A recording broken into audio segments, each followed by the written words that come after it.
Hey you guys, in this next video, J.D. Vance rocks.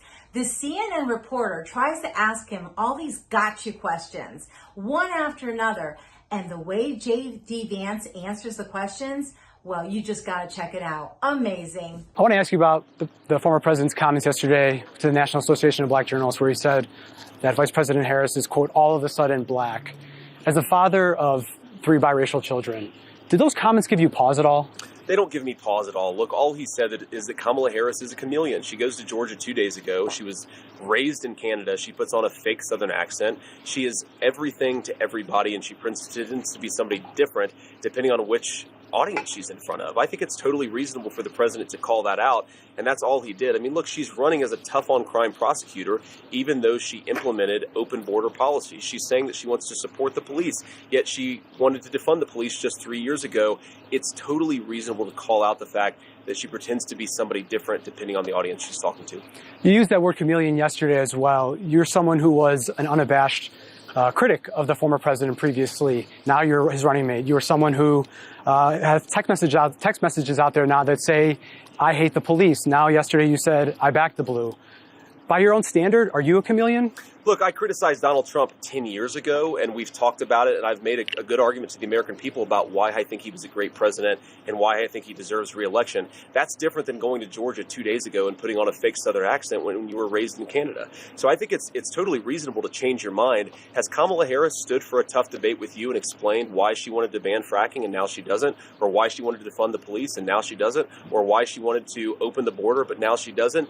It's reasonable to change your mind. It's not reasonable to run and hide from the media and not answer the American people's questions. He was also asked yesterday if you were ready to be president on day one. He kind of dodged the question. What do you still have to do as his running mate to prove to him that you are ready to step into that role? Well, I think Donald Trump was answering a political question, and he was answering it correctly. He said for years that who the vice president is doesn't really matter politically. Most Americans are voting either for Kamala Harris or for Donald Trump. They're not voting for the vice presidential nominee of either party. Look, I'm absolutely ready to be president on day one. I've been a businessman. I've been a United States Marine. I've been a senator.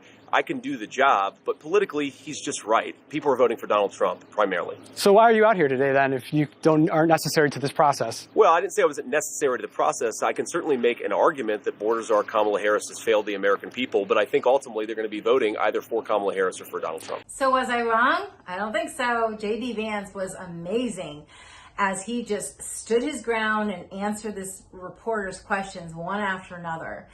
Now, these gotcha questions, they're just so scripted.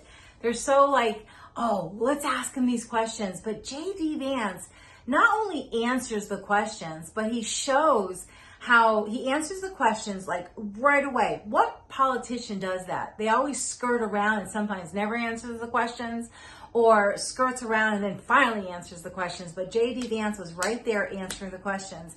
And I love what he said about Kamala Harris, how she is not there answering questions. She is not there being challenged by reporters.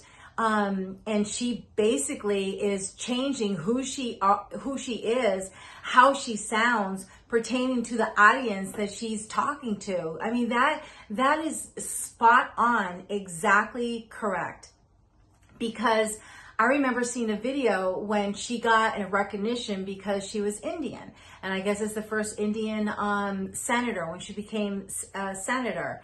And she accepted that, saying that she's that. So she will put herself out there and be whoever she needs to be for the audience that is out there.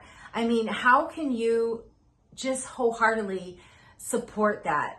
But I can listen to J.D. Vance like all day. He's really good on his feet. He knows. And when the gotcha question that the reporter had about President Trump and how he, what he said about J.D. Vance, he clarified that so well. And really having the reporter understand that it's not that my job as a vice president is obsolete. It's not obsolete. He will definitely help Trump get elected, and all the rallies he does, that's all a tribute to it. But at the end of the day, and everyone knows this, we're voting either for Trump or for Harris. That's it.